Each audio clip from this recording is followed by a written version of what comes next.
I'm Professor Chelsea Simmons. I'm an assistant professor in the Department of Mechanical and Aerospace Engineering. One of the projects we're working on is trying to understand the role of the different cell types in pancreatic cancer.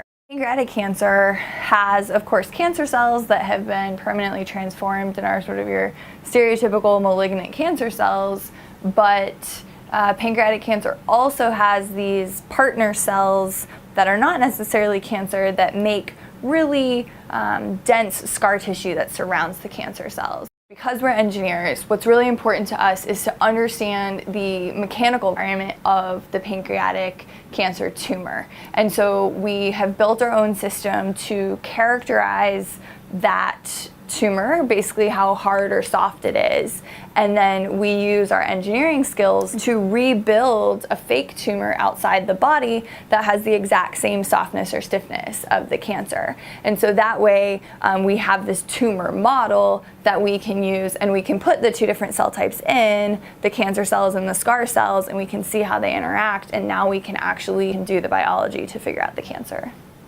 The big picture hope is that we find some sort of communication telephone line between the cancer cells and the scar cells that we can cut off and interrupt and down the road help cure cancer. My name is Andres Rubiano. I'm a last year PhD student and I work with the Pancreatic Cancer Project. So I'm using this equipment to squish the different samples that we get and go down a specific amount and then measure the forces that are required to get that specific amount. If you have higher forces, it means that the sample is harder, which probably means it's a tumor instead of healthy pancreas. And then from our engineered samples, we can measure the same forces and compare them to see if they are actually matching the same properties. If we want to test chemotherapy outside the body, these engineered tissues have to match the mechanical properties of the tissue resections that we get.